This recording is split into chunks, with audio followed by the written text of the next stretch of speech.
Welcome to The Vault at 201 North Broadway, podcast for innovators and problem solvers talking all things small business, entrepreneurship, and workforce development.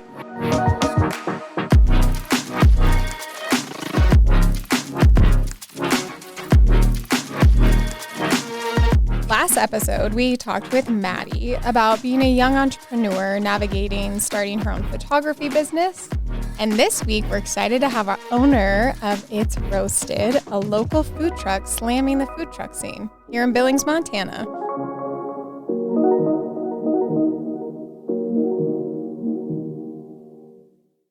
Thank you to the Small Business Development Center for sponsoring The Vault at 201 North Broadway. The Small Business Development Center provides you with free one-on-one counseling, business plan assistance, marketing research, financial projection assistance, and more to small businesses. Today we have Gabe with It's Roasted. Hey. I wrote that just for you. Thanks. That's like everyone was always like, man, you guys are killing it. And it's like, I It's guess. roasted. Yeah, it's roasted. You're roasting the food truck scene. That's what I should have put there. Yeah. I missed a moment, guys. We appreciate it. I mean, problem solving, right? That's all this really is there's a void, and there was a void in Billings of certain food items, and we decided to be the ones to bring that to market. And, I love it. You're slamming it. yeah, roasting it. You're roasting it. You can take that. We'll let you take that as your tagline. Yes. Appreciate it. So, Gabe, can you tell us a little bit about yourself? We're really excited to hear about It's Roasted, but we'd love first to learn a little bit about you. Yeah. Well, I'm not from Montana. I'm from California. Moved here in 2016. I've always had kind of like a entrepreneur, selling things from when I can remember. Like, I'm from Salinas, which is like a small agricultural city in California in the Central Coast. So we're like 20 minutes from the ocean and 30 minutes from the mountains. So perfect. Yeah, just like a beautiful, beautiful place to live. Everyone asked me, well, why did you move? And it was just like, you got to get comfortable with uncomfortable situations. And like, for someone from California by the ocean, like the most uncomfortable thing is like Montana. Moving to the mountains where there is no ocean. No ocean and like not a lot of stuff that you grew up with. Still mountains, though. Yeah, We still got mountains. mountains. Better mountains. Way better mountains. And, I dipped my foot into sales, excelled in that, but I really just wanted to have like ownership of something. I was always like representing brands and building brands and bringing in revenue for other brands. And I thought like, if I can do this for other companies, I should be able to do this for myself. So that was one thing. Like, I always had a vision in my head of having ownership and developing a brand. I just didn't know what it was. Like, I had several things that failed because of lack of education and really just not being the right time. And It's Roasted was just like God's plan and like perfect timing. And so that's brought us to where we are today. Yeah. So where'd you get the name? It's Roasted. So I was sitting with Devon Hayes and Aubrey Kincaid in Aubrey's garage. I love where this is going. And like, a lot of great ideas, I think, come from garages. Which is funny. I feel like that's just Yeah. where people think. that's the spot. And we were just chilling, having a good time. And I was like, yo, I have this idea of bringing elotes and baked potatoes and like a whole different food wave to Montana, Billings. And they're like, man, that's a great idea. Like, how would you cook it? And I was like, oh, we'll roast it. It's Roasted. And I was like, that's the name. Like, Light bulb. yeah, it was like, and when I like think of names and stuff, like I always like go third person. Like, I thought of like, oh, what if I'm a customer? Hey, let's go to It's Roasted. And it clicked. And I was like, this is our name. And my cousin, he's actually in Mexico. I have like a lot of entrepreneurs, family in Mexico. He's a designer for Skechers. Oh, wow. That's a cool job. And he gave me my design like on the strength. He gave it to me for free. He's like, hey, cousin, like, I'm going to give you your logo for free. And he blessed us with the design and everything. So, yeah, once I put myself third person of like, hey, let's go to It's Roasted, I was like, that's a catchy name. I like it. I do too. And it's fun because you're like, it's roasted. Like, what can I get? Yeah. He's got a really cool roaster, and I don't know if it would be that interesting for people who don't love kitchen equipment and tools. Yeah. But gosh, the first time I saw it, I was like, Gabe, I know you're really busy. Cool. There's this line, but you got to show me all about this. Yeah. And I get people that are like, can I touch it? I'm like, not right now. It's super hot. Maybe later. You see the gloves I'm wearing? Yeah.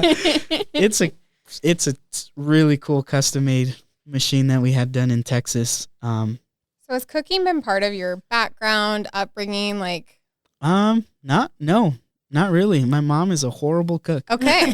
That's funny. We will not share this with your mom. She knows it too. Bless her heart. My mom has like 8 brothers and sisters. Her mom died when she was really young. Mm-hmm. So like traditionally your mom will show you how to cook.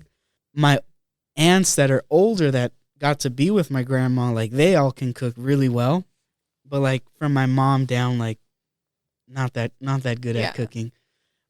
So I got like a really good palate of going over to my aunts and uncles' houses, having really good food, and like going to my house and having like a bean burrito or like, you know what I mean? You're getting shocked. We're like, whoa. Yeah. So like, I want to say it allowed me to acquire a really good palate and like appreciate good food. And I never wanted to get into the food industry. I always thought and saw myself of like in sales and like business development. It was just something that like, I guess the food truck life chose me. It typically does, I think. Yeah. So. Oh, that is awesome. So we've talked about your food truck. It's roasted. But let's talk about what you serve. Yeah.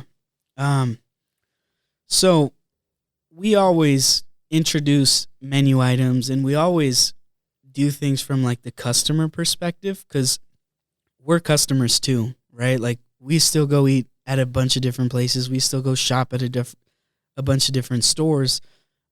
So our menu items are kind of revolved around what do we like? What would we wait in line for? What would we crave? What would we eat? And Celeste and I have always like placed a really high regard of elotes and corn in the cup because those are our favorite items. Like every Saturday we would go to my friend's spot. He would make elotes. He would make baked potatoes. We'd get them. We'd go to the beach, and that was our Saturday. Mm-hmm. It all revolved around that one item. And I am not a detail-oriented person, and I am not, like, in the dirt per se. I'm more, like, operations, social media, branding. And Celeste is the complete opposite. Like, she looks at all the details, flavors, and it's roasted wouldn't be. It's roasted without like her particular eye of things. So every menu item, like Celeste vets to the max. Like we've always wanted to do those birria nachos that we dropped. It took us like 4 weeks because she's like, this cheese isn't right. We need to try multiple cheeses. Like, oh, these tortilla chips aren't right. We need to try multiple tortilla chips. So your quality taste tester? Yeah, that's my job. So it's amazing. I guess we should also say Celeste is Gabe's wife. Yep. And she is amazing, but she's also part owner of It's Roasted. Yeah. So you guys complement each other really well. Very well. Like I see people run food trucks or try to do it by themselves, and I'm like, this is so much work. I would blow out. Like it's so much work. Mm-hmm. And we just complement each other so well, and we have different facets of like the business that we handle. And hey, you're going to handle that better than I can, and vice versa. So yeah, like our menu we have a revolving menu. So for corn and potatoes, we have like 6 different flavors of elotes that we offer. There's cheese, queso con chile, hot Cheetos, Doritos, and then we always drop like a special flavor of the week. It's been Takis, Turbo Flamas, Doritos with limon and chile, just getting that customer experience of like, hey, you should try this chip. And so we give it to them, let them try it. And the baked potato, we have the bacon, the carne asada. Carne asada is so good. So bomb. That's my favorite. Oh, so good. Yeah, extra jalapenos on that thing. That's my deal. I can be a little bit of a wuss, so I don't get I'm the like, I don't know if holiday I could have bonus. this extra. I could have a few, but Yeah. And so that's really the food lineup that I think brought us to where we're at. And from a customer standpoint, it's like, well, when we first started, we were operating out of a tent and people would be like, oh, that's all like corn and potatoes. And it's like, yeah, we don't do everything. We do a few items really well. Well, let me try a corn or a baked potato. And they come back and say, hey, I grew up on a farm eating corn all the time. This is the best corn I've ever had. And it's really cool to see like the demographics and age groups of our customers, because we have like some 80-year-old customers that just get plain buttered corn, you know, and they love it's roasted. And then we have, you know, the younger scene of like, let me double up on the hot Cheetos and the butter and drizzle. I and want stuff. all of it. Yeah. All of the things. So it's cool that we're able to, our menu serves so many different people, and it's just amazing to see that grow. But you keep your, I mean, along with what you're saying about Celeste, everything has to be like taste the perfect. Tastes perfect. So there's certain times where you don't offer your papas and your lotes. Yeah. I mean, right now we could get corn, but it's not the quality that we'd like to serve. And it's kind of like that long-term thinking, like, yeah, we can make a little bit more money, but is it going to ruin our brand? Yeah. And so there's been times I've had to throw away boxes of corn because it just wasn't up to standard. I've had to talk to vendors and suppliers of like, hey, 2 years ago this would have worked, but now it's of the utmost importance to keep our brand like top tier. And these ladies can tell you all about it. Brand is key. Yeah. That's your No, I love that. And identity. it sounds like you and Celeste really clear roles and For sure. if you're working with your wife, I mean, I can't imagine working with my husband. Yeah. I mean, God bless him, love him, but you know, working with them and then, you know, having life too. So having those clear roles and responsibilities, which it sounds like you guys have pretty. It's taken time. Yeah. Right? Like, Okay. Yeah. It wasn't always perfect. Now it's a gift, right? Because we work for each other and we work for a family and we work together. She worked at St. V's as a medical assistant, and you know, we were taking our daughter to daycare, and it was just one of those things of like, gosh, someone else is raising like my baby girl, like that's my princess, like, Aww. you know what I mean? That's so cute. So we just were like, hey, let's open up a food truck, and this was all pre-COVID, and so we saved up some money, put half on a credit card, paid half of it cash, and COVID hit, and we're like, well, fuck, I guess we're doing it. Like, there's no Like, here going it back. is. Yeah. And so having those defined roles of she left her job first, you know, so her roles were defined first, and I kept working my full-time job for 2 years and working the food truck at the same time, to kind of create what my role would be, you know? Mm-hmm. So I think that's the most important piece of it, and especially for your team members, of not micromanaging people. I think that's the killer, right? If you have a driven person that knows what to do and you micromanage them, like, you're going to suck them dry. I think what you said, having defined roles is the most important thing you can have, because, I mean, you guys all have roles within your company, and it's like, hey, I do these roles really well. I don't need to be managed on this. Give me a goal or give me an expectation, and I'm going to hit it. And I think we've done that pretty good so far. I think so. Yeah, and you talked a little bit, you just mentioned it. So you didn't go like full time, right? It's roasted until 2 years. So what was that like? And like, when did you know, like, this is the moment where I can leave this other job and make this side hustle my full hustle? Yeah. I think everyone has a standard of life they want to live, and like being really intentional and being internal about it, of like, what do I want? How do I want to live my life? Do I need to have the newest car? Do I need to have the newest watch, the newest phone? Or am I just super happy to wake up with my kids and take them for a walk and drop my daughter off at school and pick her up and be involved? And it took me 2 years to figure out what I wanted. I could have left earlier, but I just didn't know what I wanted. And it would have, I think, been an error to leave early because I didn't have defined roles like we talked about and things like that. I didn't know what I wanted my life to look like.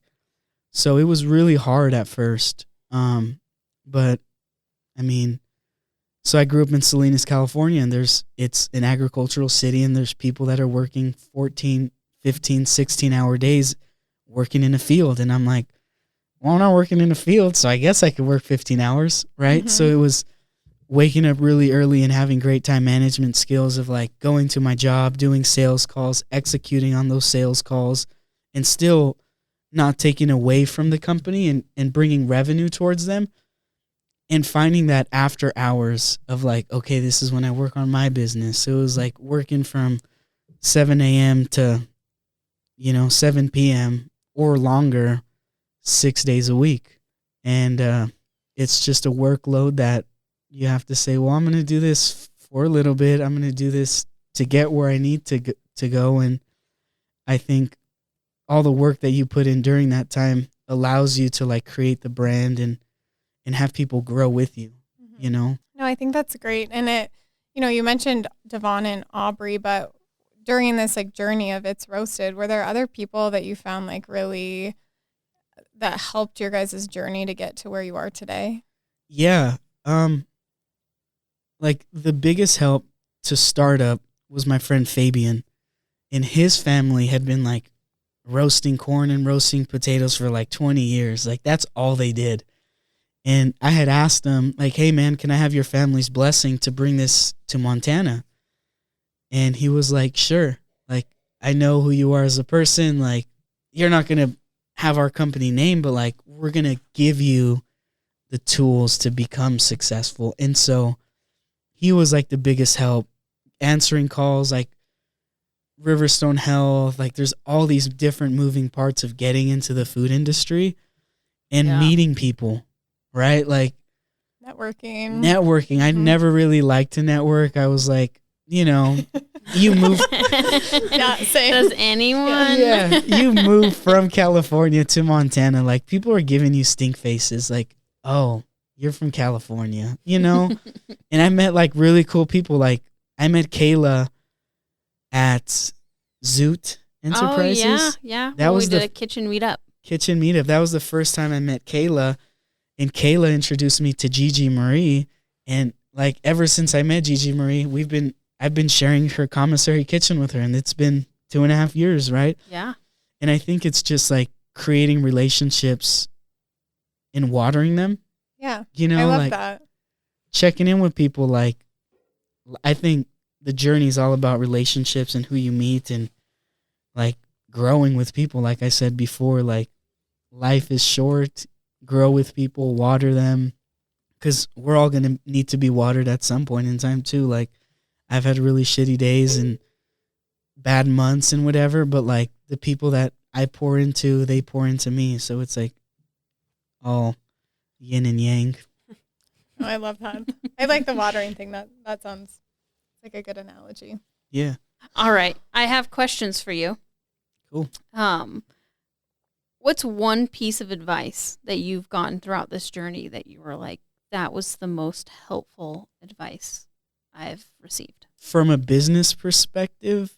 I think just in general. Within the journey. I mean, if it was somebody that was just like, take the time with your family and that made sense for this journey, that could be it too, I would say independence, right? Because with like freedom and independence, you can't have those things without extraordinary discipline, extraordinary work ethic, extraordinary relationships, communication, and not independence in a form of selfishness, but selflessness, right? Like giving people independence and showing them like hard work and showing them that like it's cliche, but you can build the life that you want.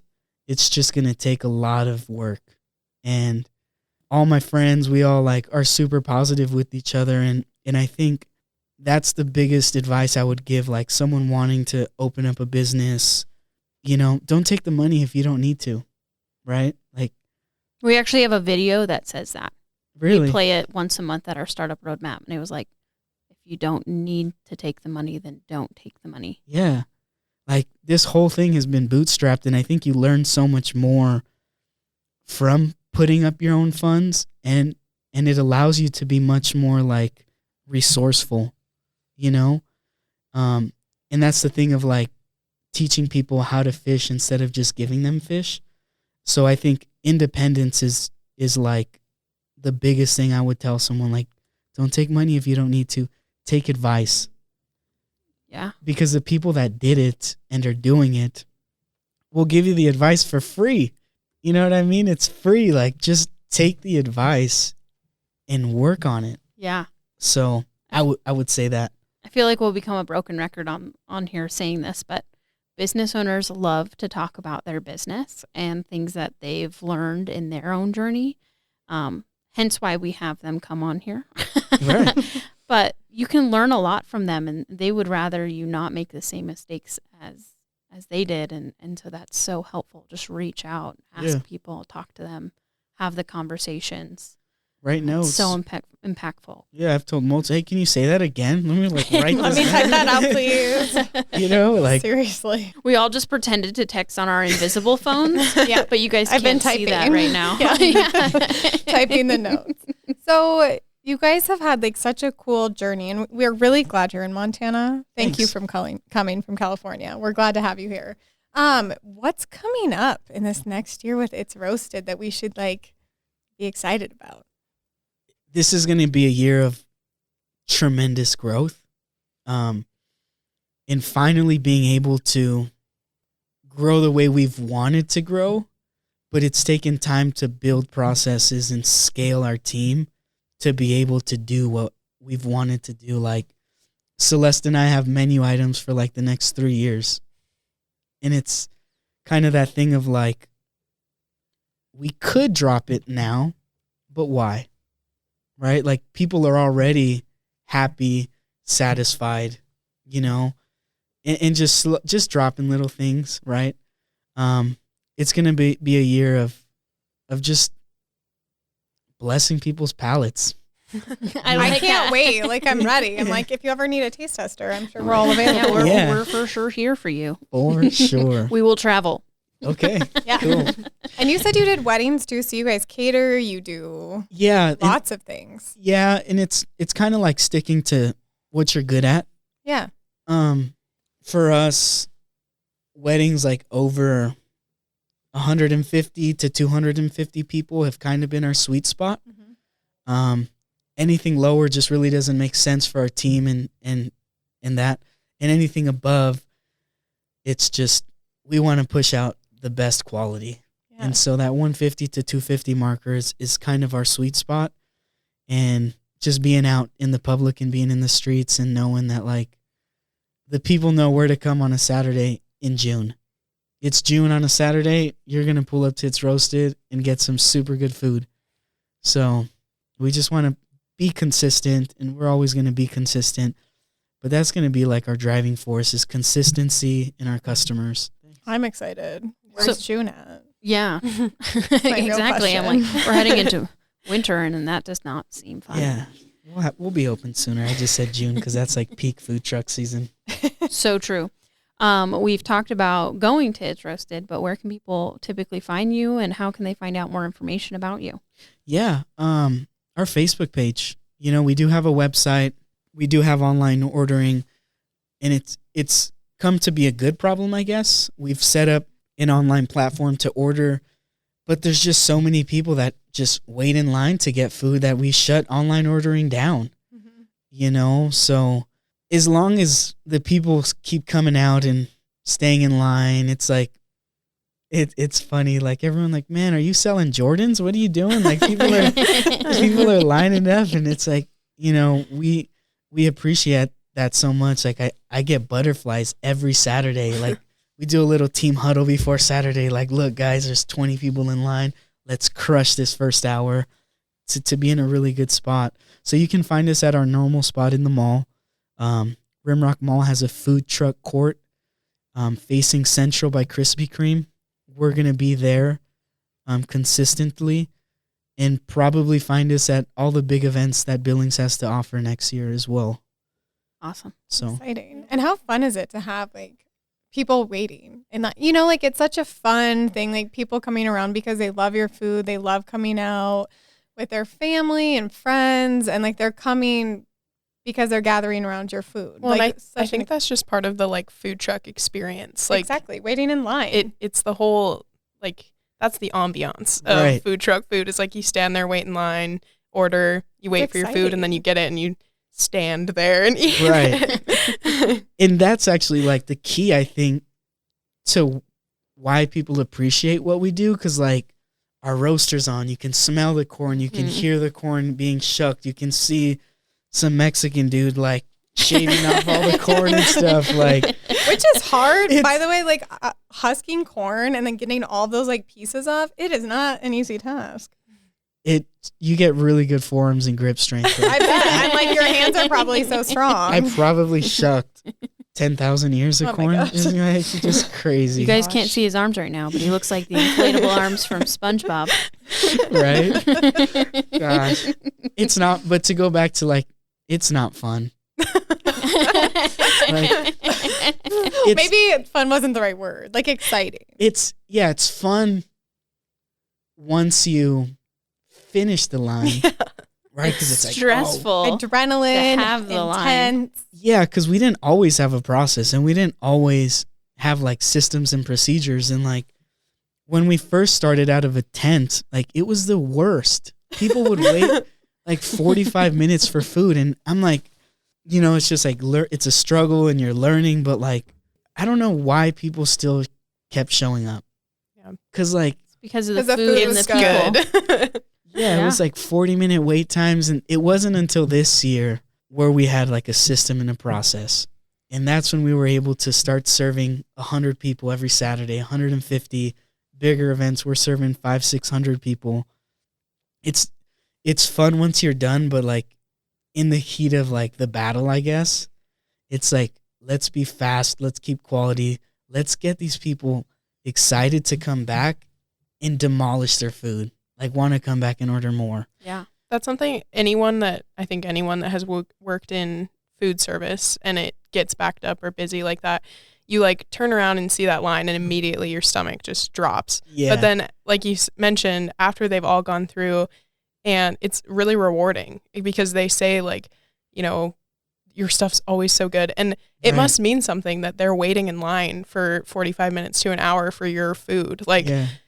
most places, you know, if it's just like meh, you're going to wait there for like 5 to 10 minutes and then be Right. like, no.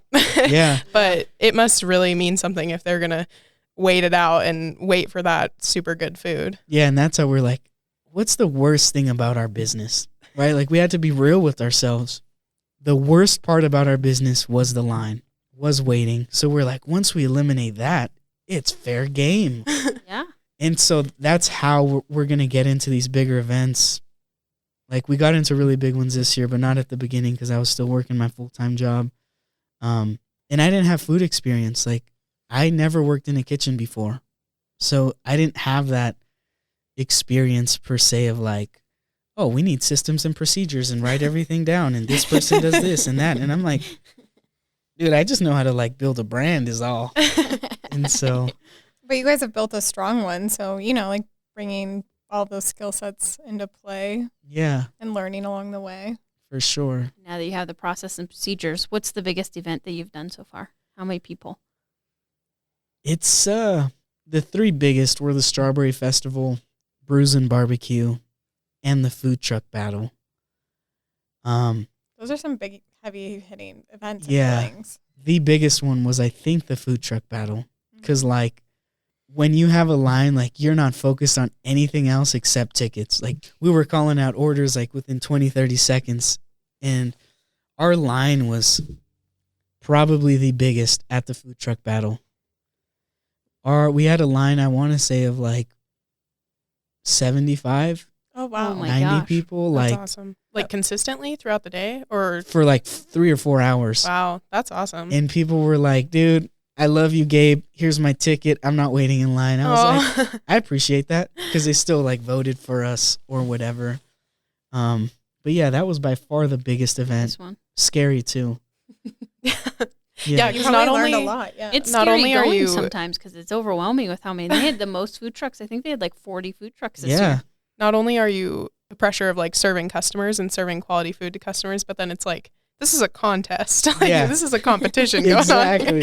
And on. it's like we're like I don't know if we're the youngest. We're pretty young food truck owners, and like everyone has so much experience and like wisdom, that comes with owning a food truck for a long time. So that always like really intimidating, because you're like, yeah, we have a brand and people love our food, but it's like we're still learning this thing. Yeah. So I don't think you ever stop learning though. I think business is always changing.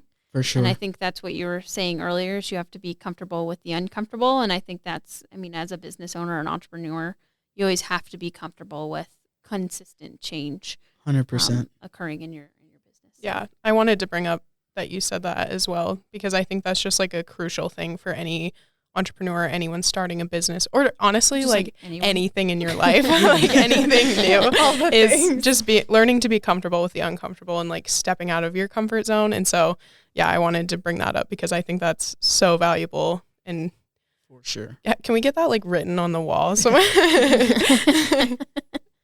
Yeah. I'll tattoo it on my arm. It was one of those things too, like just writing stuff down that like, oh, it's just like That's a good idea. We're all just texting it to each other. just Write it write down. it down. Open up my notes app real Yeah. quick. It's really quick. And I've never been like the person to like not ask questions, even though I look like an idiot. Like, cool.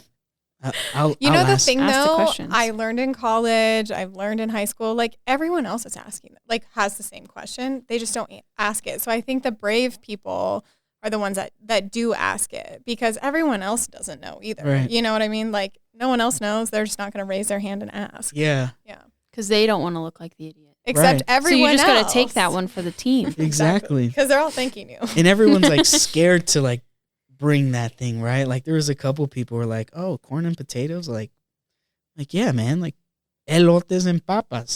They're like, oh, I don't think it'll be. I'm like, just watch, like Yeah. trust me. Just wait. Yeah. Just wait. It always sounds so much better coming out of your mouth than it does mine.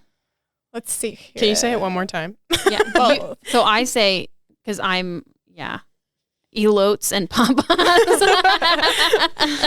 I mean, we train our customers. You gotta get the elotes. Elotes and Yep. papas. And papas. And papas. What's a Elotes. papa? Like a dad? No, like a papa, Papas. a big potato. They're like, Yeah. oh, yeah, I'll take a big love papa it. then. You can call me Big Papa. Yeah, I was Throw just your thinking hands in the air. J-Lo's concert's streaming later. I was also singing Let Me Clear My Throat earlier. Me and Carly were like jamming down here. Danny out there is probably like, what's going on in there? Especially Crazy. when we have the headphones on and we're speaking into the microphone and we're just screaming and we forget that this is a co-working space and there's people right outside the door. I do have another question. Very serious one. What kind of ice cream do you like? Like what flavor? Oh, Sorbet falls into that if you would like. so like, that's a really good. I have a actual like, I don't have a favorite. I feel like there's That's okay. a mood, Yeah. right? Mhm. Like, I love that answer. yeah, like But please go forward. today I'm feeling like watermelon. Oh. Boom, sorbet. Bomb. Okay. I'm Love feeling mango, and I like more like the fruit flavors. Yeah. Okay. I like I don't know how to translate it in English, but like this is like my top 3. Rompope. I And should say that again in the microphone for us. It's rompope. Rompope. Yeah, I don't know what it is in English. I'm gonna look it up. So the right now. fruity, more of the fruity route. Okay. Yeah. I'm more of a Right. chocolate, but that, Mhm. I like a good sorbet here and there. Yeah. Usually when I go to the place for the ice cream place will tell me Yeah. what I want, especially if they have like a special. Yeah. I know, those I'm are sold. fun. Yeah. Because Those they are don't the always best. have it. I would have never guessed eggnog. Oh. I do love eggnog. Yeah, My current favorite eggnog that's like store brand is the Southern Comfort one. Hmm. It doesn't have alcohol in it, so just stating that. But it is the best store brand eggnog I've had. Here I thought I didn't like eggnog, and I've been. And this And whole that's time, your favorite ice cream. Eggnog it's been ice your cream. favorite. You learn something new every day. You Right? should make some eggnog ice cream for yourself. I should.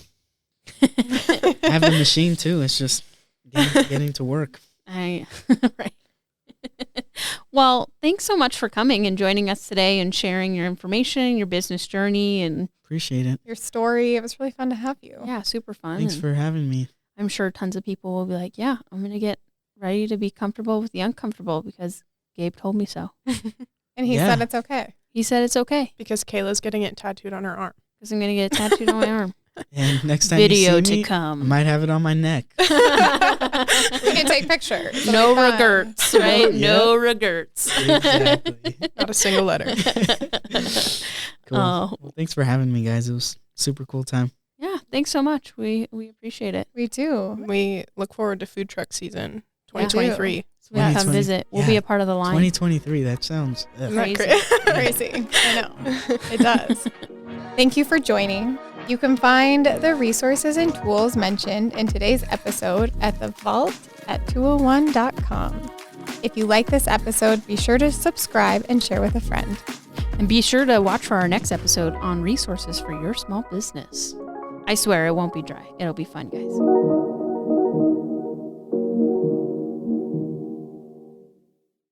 Thank you to Big Sky Economic Development for supporting The Vault at 201 North Broadway.